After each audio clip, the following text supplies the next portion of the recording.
Hi. Happy New Year. I want to thank you all for organizing at grassroots level. Last year when I was doing my town halls around Oregon, there's a lot of indivisible organizing going on behind the scenes for the people who showed up at my town halls. It was really quite an impact. Even in very red counties, I had folks coming out who were wanting to see a change in the direction of the country.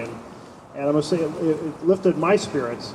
And I think it's going to have a big impact on the elections that transpire in 2018 and on the pressure that my Republican colleagues are feeling about what they have done.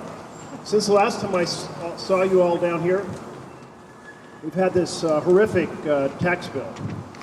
And this tax bill, if you add up the items that are for the best off in America, it's about $3 trillion.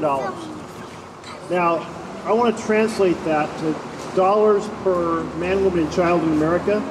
That's about $8,000 per man, woman, and child in America being delivered to the richest and most powerful Americans. And I can't think of anything that symbolically and substantially represents a complete violation of government of, by, and for the people. Yes.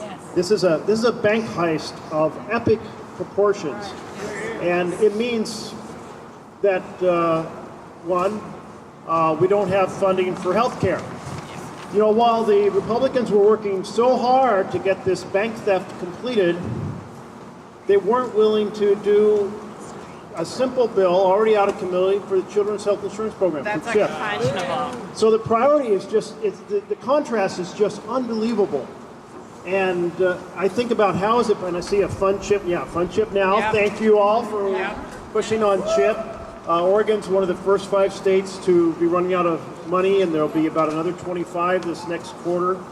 And Governor Brown has said we're going to make sure that we don't actually lapse in providing help to the kids, but it does mean a huge additional stress on the state at a time that we're very worried about the state budget.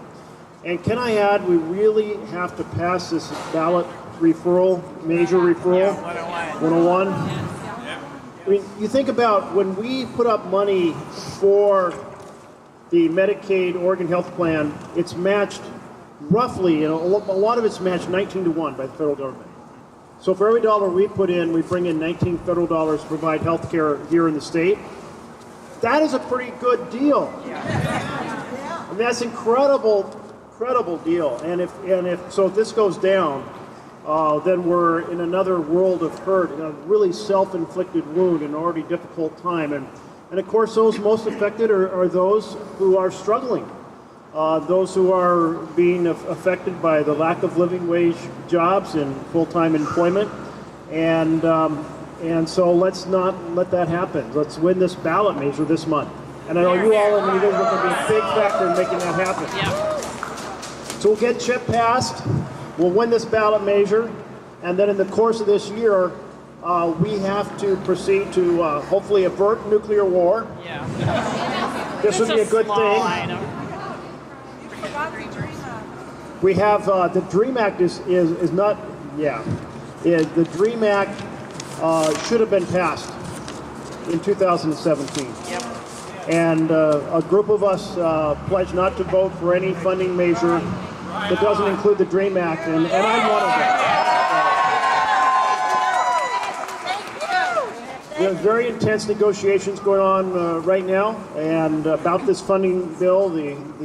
As you know, basically we're on a very temporary funding measure, and that will expire within a short period of time, and within the next couple of weeks. And so this is where the real battle will be. And my concern is that it's possible that the Republican team will say yes to a whole bunch of things, but no to the DREAM Act. We cannot let that happen. We've got to stand unified behind the DREAM Act getting passed. And no wall. No wall. So thank you all for being so engaged, for coming out here every other week, and to my colleagues' offices in between.